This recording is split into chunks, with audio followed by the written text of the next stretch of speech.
Here's my attempt at improving the dust collection on my Ryobi 10-inch little planer.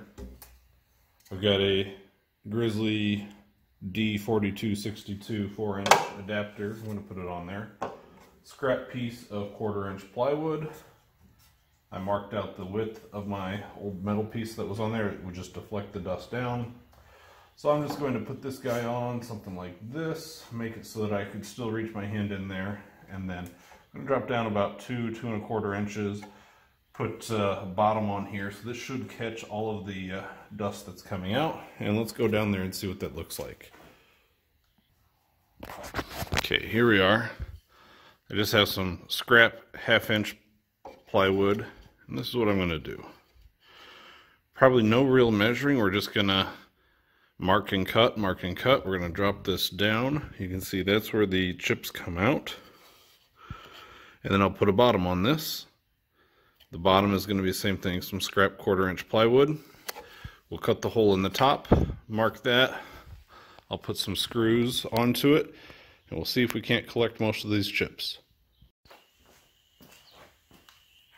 Here's what we have for our dust collection nozzle. I found a hole saw that's the same size as this, popped the hole in with the hole saw. I'm using 1032 screws or 1024 to attach it.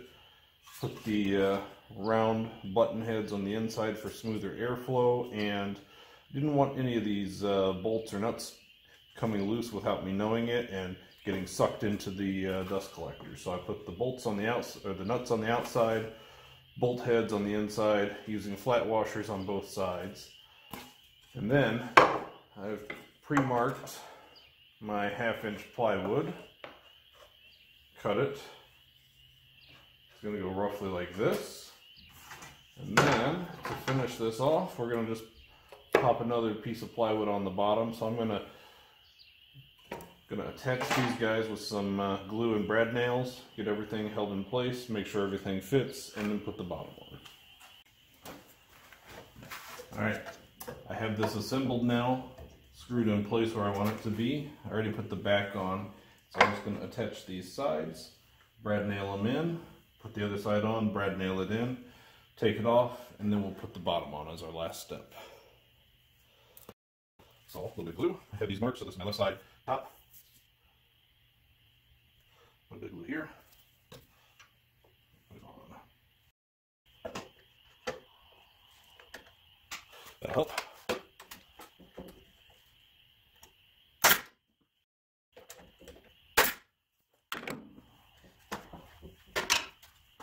This guy's here.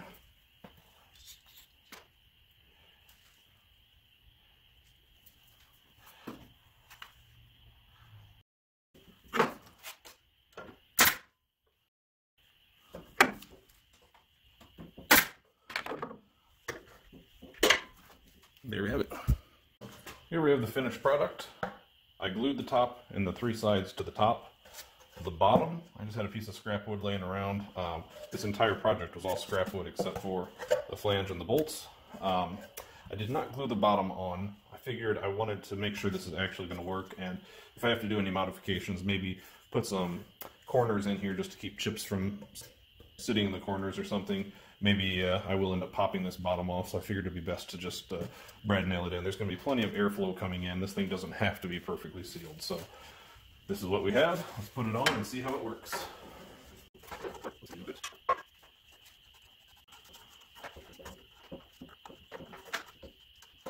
Okay, what's this guy doing? Alright, we have it. It feels alright, not the best. Let's take a look under there, see what it looks like on the machine. There it is on the machine. We come down here. You can see it still gives us room to get the board underneath there, so I think we're going to try it out now. Let's see what it's like.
know what? I'm going to do one run with the hose off just so we can see what happens.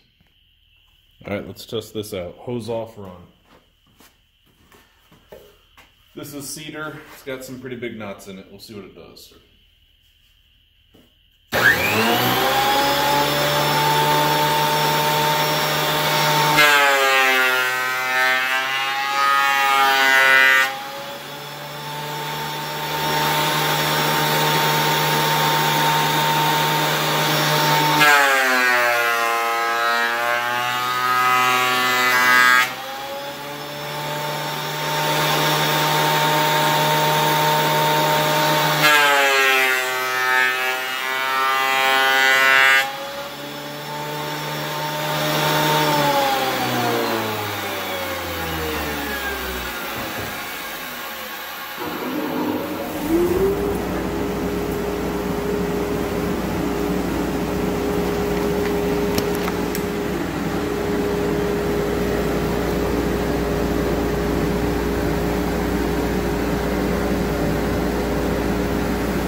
Alright, here's my final thoughts. I think this is working perfectly, doing exactly what I wanted it to do. So I'll give you guys some shots. You can see I sized this so that the dust box hangs out just far enough that I can get my 4-inch collar out, and I should be able to raise and lower this full height as much as it needs to. Looks like it's collecting chips nicely. Let's take the hose off. Nothing collecting in there.